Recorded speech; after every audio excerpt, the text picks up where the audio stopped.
Ready?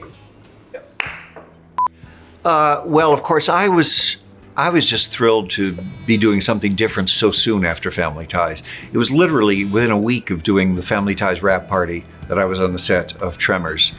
And I was absolutely thrilled because it was such a different experience. I had done 1 or 2 motion pictures, but not that many.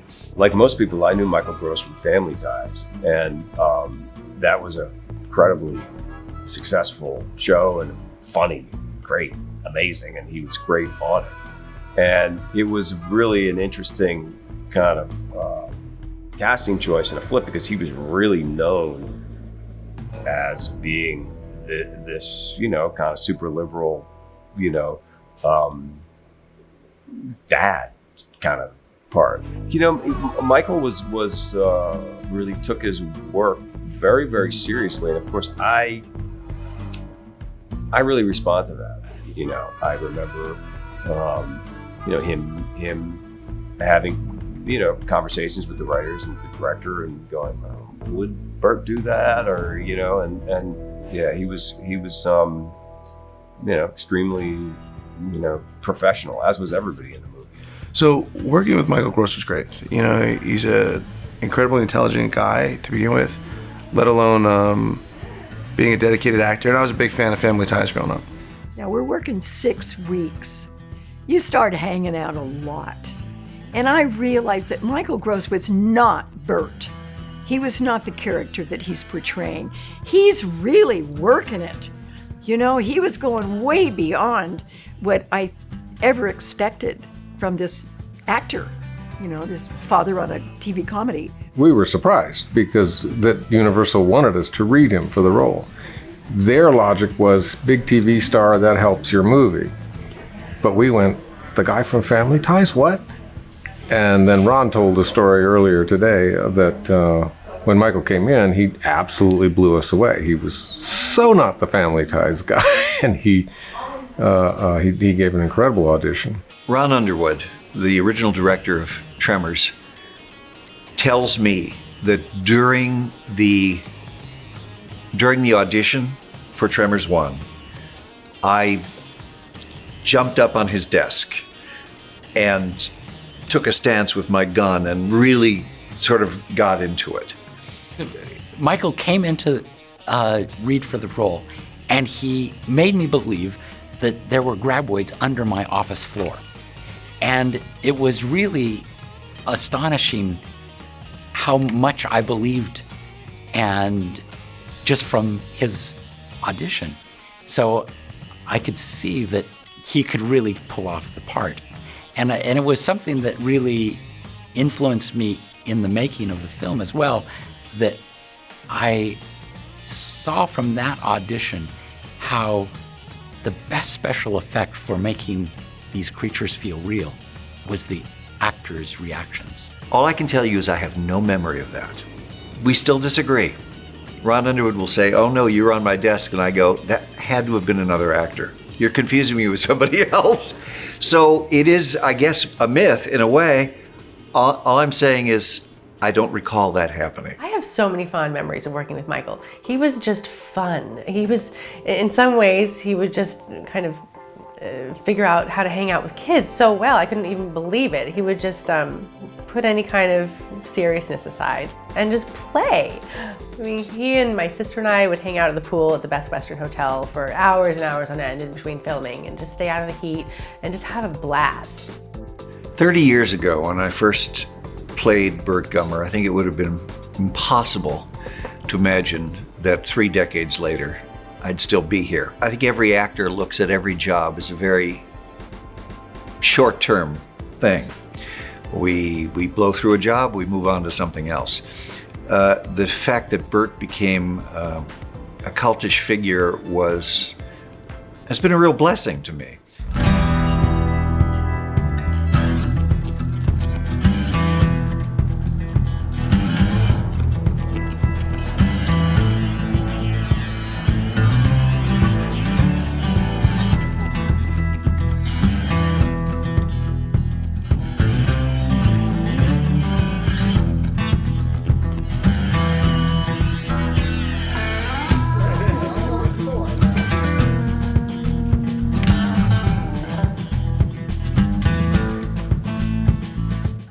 I do find amongst the Tremors fans some older people and some newly initiated people. There were about at least 10 or 12 years between Tremors 4 and Tremors 5. And so there's a whole different generation who came to us in Tremors 5 and 6, younger kids who did not know the early ones and are only now being introduced to Tremors 1 through 4. My dad, he saw it when it first came out back in 1990, and he loved the movie. My whole entire family loves it, so I kind of just started watching it. I took a lot of my treats after my dad, and I've been a huge fan because like the movies are funny, they make me feel good. And when I'm bored, I'll watch them. When I'm sad, I'll watch them. When I'm happy, I'll watch them. I was probably 10 years old. I was in Hawaii, and there was a marathon on Sci-Fi, and I was like, what is this? And my mom was like, you have got to watch this. This is Tremors. This is my favorite movie series of all time. I was like, okay, I got to check this out. And we started with 1, 2, and 3 came out, and then it kept going from there. Got a graboid right here. There was this lady from Liverpool. She contacted her about her making this. And, we went back and forth about the size of how big she could do it. And this is as big as she could get it. And so she custom made this for me. And I used to like act out the movie in my bedroom. Like I'd stand on like my bed and like pretend there was graboids and everything. And it just kind of just went from there. Just non-stop Tremors from then on.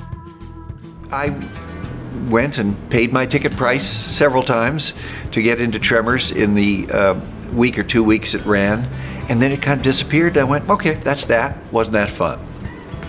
It wasn't until a couple years later that the producers came to me and said, we're going to make a second one, that it had caught on in the aftermarket video scene.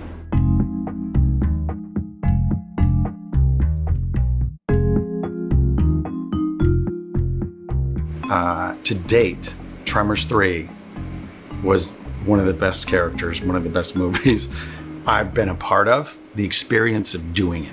Because for the first time, for me, I'm a big action comedy person.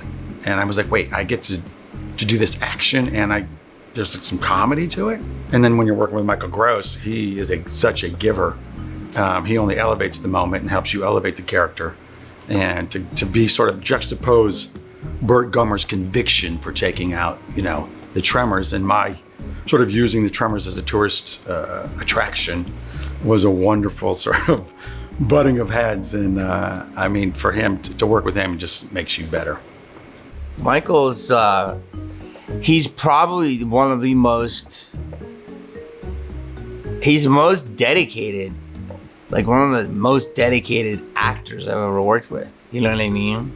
He's very, very, very, very focused and very hands-on and very much knows what he wants to do in the scene, breaks it down, checks in with you, and, he's not going to do it until he feels it's correct. He's really an amazing actor.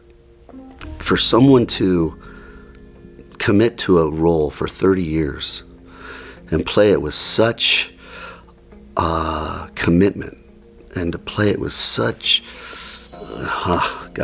joie de vivre, it's just an amazing thing to watch. I'm constantly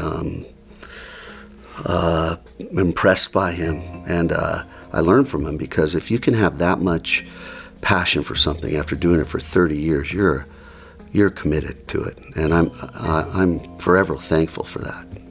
This is my third now in the franchise that I've directed, and the first two are very graboid heavy and ass blaster heavy, and I came around to the third one, and I'm not going to give away any of the new fun stuff that we have in store for the audience, but you have to try to give them something different. You can't just put the same food on the table. You got to have a variety. This look that I have for the beginning of Tremors 7, and which I lose in the course of the film, is a result of Burt finally having said no to civilization in any way, shape, or form.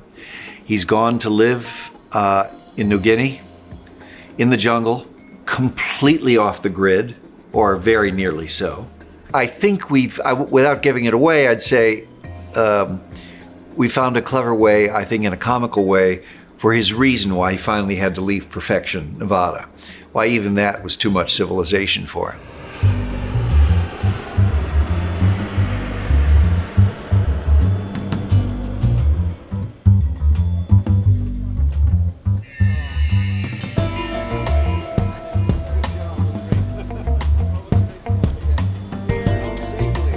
I have an entire bag here of sunblock and insect repellent. I'm going to Thailand.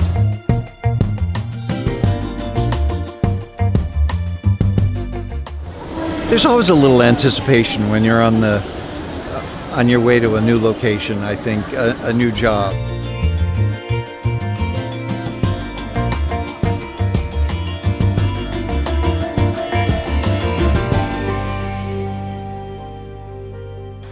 So if I have to think of 3 words to describe Burt Gummer, I would say survivalist, fearless, paranoid,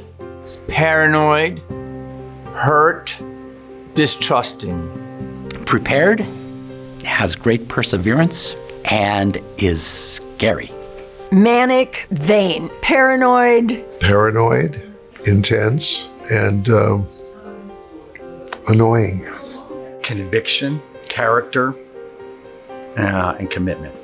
3 words to describe Michael Gross would be funny, fun, and determined.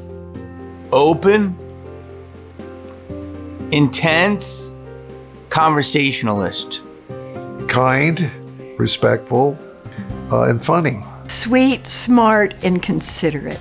Generous, kind, and caring.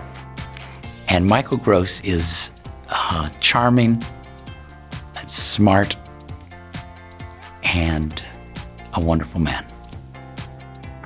So, there you go. There you go. I told you I give long answers. Don't forget to stop. Forget to stop me. No, One thought leads to another.